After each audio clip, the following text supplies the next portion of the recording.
Welcome to Math with Professor V. Here's your latest integral of the day. We have an indefinite integral of 1 over x to the fourth plus 4 dx. So if you want to pause the video, try it on your own. I'll give you a hint. You need to use partial fraction decomposition and then integrate. Okay, you might be thinking, how in the world are you going to do partial fractions? That denominator doesn't factor. And at first glance, the way it's written right now, no, it doesn't factor, but we're going to manipulate it and force that sucker to factor, okay? So we have x to the fourth plus 4. I'm going to add and subtract a term that's going to make a perfect square trinomial and then leave me with a difference of squares. What in the world? Just watch. So I'm going to add 4x squared and subtract 4x squared. How is that helping me? If I just rearrange these first three terms here, x to the fourth plus 4x squared plus 4, maybe you notice that is a perfect square trinomial. Minus, and then this minus 4x squared I could write as negative 2x quantity squared. So x to the fourth plus 4x squared plus 4, that factors into x squared plus 2 squared minus, and then I've got this 2x squared right here. And now I have a difference of squares. Remember, when you have a squared minus b squared, you can factor it into a minus b and a plus b. Now, I'm going to be honest. I've done an integral a few weeks ago that was similar, where we had to do something like this in the denominator. So because I've seen this factoring technique, I know to bust it out every now and then. Most students, I would say, unless they're shown it, don't really come up with this little maneuver unless you stare at a problem for like a very long time or you're exceptionally gifted. So don't feel badly if you're like, I would have never thought of that. Same. So from here, let's factor. This is going to be x squared plus 2 minus 2x, and then x squared plus 2 plus 2x. And then that just looks hideous. Let's put it in descending powers. X squared minus 2x plus 2. And then x squared plus 2x plus 2. Woo! So that's the denominator factored now. And both of these are irreducible quadratics. If you look, they don't factor further, right? They have imaginary solutions, but that's good enough. We can do partial fraction decomposition with this. So now we have 1 over x squared minus 2x plus 2, x squared plus 2x plus 2. And then remember, when you have an irreducible quadratic in the denominator, you need a linear expression in the numerator. So I'll have ax plus b up here. And then the other denominator, x squared plus 2x plus 2. And then I need cx plus d right here. Fab. Now let's multiply through by the LCD, which hopefully you can figure out what it is. I don't feel like writing it. It's just both factors here from the denominator. So now on the left hand side we have 1 equals ax plus b times x squared plus 2x plus 2 plus cx plus d times x squared minus 2x plus 2. Okay, now we just distribute our little hearts out. So 1 equals ax cubed plus 2ax squared plus 2ax plus bx squared plus 2bx plus 2b plus, I can already tell we need to scoot. Okay. Cx cubed minus 2cx squared plus 2cx plus dx squared minus 2dx plus 2d. Boom. Okay, now we're going to solve for a, b, c, d by equating the coefficients of like terms. So highest power of x I see running amok is to the third, right? X cubed. So there's 0x cubed on the left-hand side, but there's ax cubed and cx cubed here. So 0 must equal a plus c. Now x squareds. I don't see any x squareds on the left. So x squared must equal 2a plus b minus 2c plus d. 2a plus b minus 2c plus d. Okay, x to the first. I don't see any x to the first on the left. So that must equal 2a plus 2b plus 2c minus 2d. 2a plus 2b plus 2c minus 2d. And then constants. Oh, we have a constant, 1. So 1 must equal 2b plus 2d. Okay, 2b plus 2d. Very good. So let me see, let me number these equations. I have quite a few of them. 1, 2, 3, and 4. From equation 1, I see that c equals negative a. So let me substitute that in to equation 2. So 0 equals 2a plus b minus 2 times negative a plus d. What does that give me? 0 equals 4a plus b plus d. That's good. Let's just put that on hold for a hot second. What else? Let me go into 3. Maybe something will emerge. 0 equals 2a plus 2b plus 2 times, instead of c, I'll put negative a minus 2d. Notice now I have 2a minus 2a. So this tells me 0 equals 2b minus 2d. So b is equal to d. Oh, that's good. Then we can go straight to 4 with that piece of info. Fabulous. Okay, so into 4, 1 equals 2b plus, instead of 2d, I'll write 2b again. So 1 is 4b, so that means b is 1/4, and d is 1/4 also, since b is equal to d.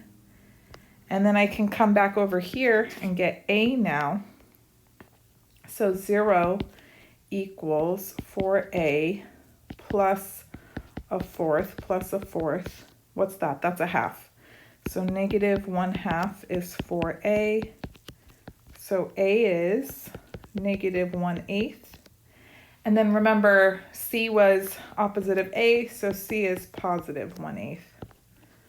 Woohoo! We made it. Now you guys, I have to admit, like there may be a different route to solving this system, right?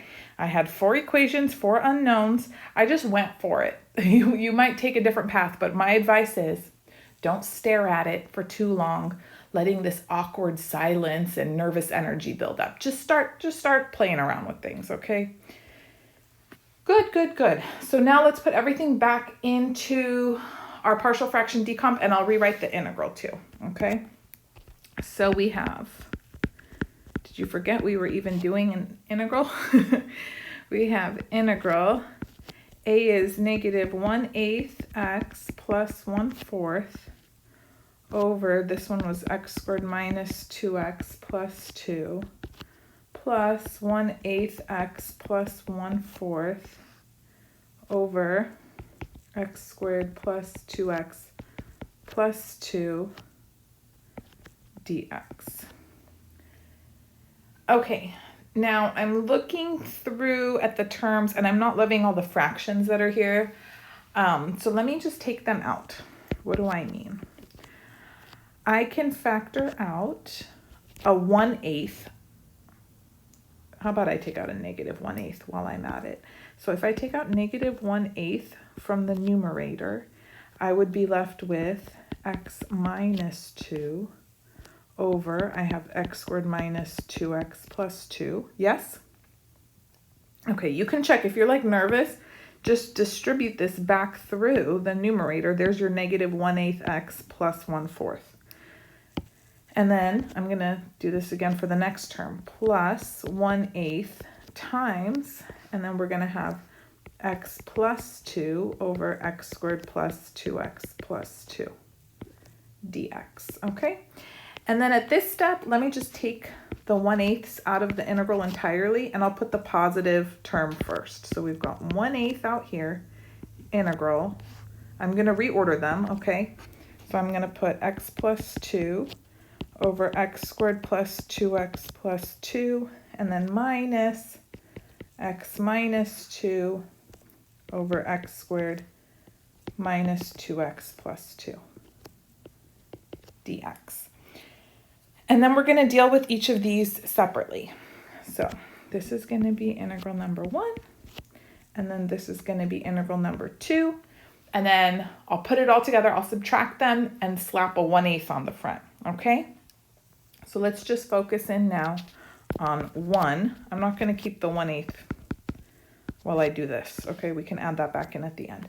So remember, the denominator is prime, but I can at least complete the square. So x squared plus 2x plus 2. X squared plus 2x plus 1 is a perfect square trinomial. And then I still have another plus 1. So I can factor the denominator into x plus 1 quantity squared plus 1 dx. Yes? Okay, good. From here, what are we going to do? You could trig sub. I think an easier thing to do is notice the denominator is degree 2, right? X squared. Numerator is degree 1. When it's 1 degree lower up top, we should try a u sub. Okay, we might have to manipulate things a bit, but it's going to work out nicely. I'm going to let u equal the entire denominator. Believe it or not, I am. Then du would be, we have to do the chain rule, 2 times x plus 1 dx. Okay, so then we'd have 1/2 du equals x plus 1 dx. We almost have that. We have x plus 2. So I'm going to break it up into x plus 1 so I can do this u sub on one of the integrals. So watch. We have now integral x plus 1 over x plus 1 squared plus 1 dx plus just the other extra little 1 that didn't work out with our u sub. He gets his own integral for being non-compliant. Look at that. Okay.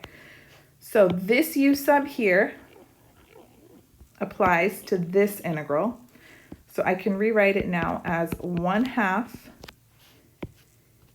You see, x plus 1 dx, x plus 1 dx, boom. That's my 1/2 du over u. Plus, do you know what to do with this? We don't need a u sub. No, we don't. Let me just remind you, recall, integral 1 over x squared plus a squared dx, 1 over a tan inverse x over a plus c. Now, you could prove that with trig sub, but just put it to memory. It comes up so often. So this is going to be good to go.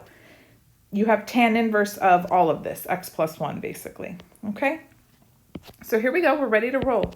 1/2 natural log, absolute value of u, plus 1 over a. A is just 1 here. So this is tan inverse of x plus 1. I'm going to say plus c1. Is that okay with you? And then who was u? U was x plus 1 squared plus 1, which remember, before we factored it, it was just x squared plus 2x plus 2. So that's what I'm going to put in there, the like fully multiplied out version. So 1/2 ln. I can switch to parentheses because remember, x squared plus 2x plus 2 doesn't factor over the real numbers. It's never negative. So you can switch to parentheses. Plus tan inverse x plus 1 plus c1. Woo. So there's the first one. You could probably tell the second one's going to be virtually identical. You'll just have a few minus signs in place where the plus signs were here. If you feel comfortable just giving the result because you know how things are going to shift, I wouldn't have a problem with it, but don't worry, I'll work through the whole process, okay? So integral number 2, I know there's a minus sign in front of it and a 1/8. I'll add that all later, okay? Is x minus 2 over x squared minus 2x plus 2 dx. And then we're going to do the same little situation. This denominator, x squared minus 2x plus 1, that's a perfect square trinomial. So I'm going to split up the 2 into 1 plus 1. And then this is going to factor into x minus 1 squared plus 1. That's the denominator. And again, I want to let u equal that entire denominator. Then du would be 2 times x minus 1 dx. So 1/2 du would be x minus 1 dx, which is kind of what we have. I just have x minus 2. So I'm going to break this up into 1 and 1, or -1 and -1, you know? Okay, so let's rewrite this. It's the same process, just we have minuses now. Integral x minus 1 over x minus 1 squared plus 1 dx minus integral, there's my other 1, over x minus 1 squared plus 1 dx. Good? Okay, so then remember this entire denominator, that's my u, and then all of this x minus 1 dx is 1/2 du. Whoop. So we've got 1/2 integral du over u minus, and then this one again going to be tan inverse. A is 1, and instead of just plain old x, we're going to have x minus 1 as the argument. Okay? Okay, so then this is 1/2 natural log absolute value of u minus tan inverse x minus 1 plus c2. Okay, very good. Now I'm going to replace u with, it was x squared minus 2x plus 2, which again is never negative, so you can drop the absolute value if you want. And here's the result from the second integral. So altogether, I have a 1/8 outside, if you'll remember. And then we had 1/2 ln, it was x squared plus 2x plus 2 plus tan inverse of x plus 1. Then minus this result, so minus 1/2 ln x squared minus 2x plus 2. And then this would make it a plus tan inverse x minus 1. And then I'm going to say plus c, where c equals 1/8 c1 minus c2, if we're being super precise. Okay, what else do you want to do? We can clean up. We can distribute the 1/8 through, and then we could also combine our logarithms into 1, should we? Okay, let's do it. So I'll have 1/16 natural log x squared plus 2x plus 2 over x squared minus 2x plus 2, and then plus 1/8 tan inverse, too bad we can't combine those, x plus 1 plus 1/8 tan inverse x minus 1 plus c. Oh, this was a 16. Where'd the 1 go? Okay. Beautiful. What a feat to do on Sunday morning. Some people do the New York Times crossword puzzle. I don't know if that's still a thing people do. You can say, I do some really advanced level integrals on Sunday mornings to keep my skills sharp. So I hope you enjoyed it. Give the video a thumbs up, subscribe if you haven't already. If you need a review on integration techniques or you want more fun integrals, then I have a whole playlist for you. Integral of the day. It's got your name all over it. And if you're struggling in Calc 1, 2, 3, pre-calc, stats, check out my playlist. I have full video lectures for every section. Also, follow me on Instagram and TikTok, Math with Professor V. I love you all. I'll be filming the Calc 3 final exam from last fall. I'll solve it next week. I have to go pick it up. It's in my office. And lots of other stuff coming soon. I'm going to be working on business calc this summer. So stay tuned, turn those notifications on, and I'll be back sooner than later. Love you all. Bye.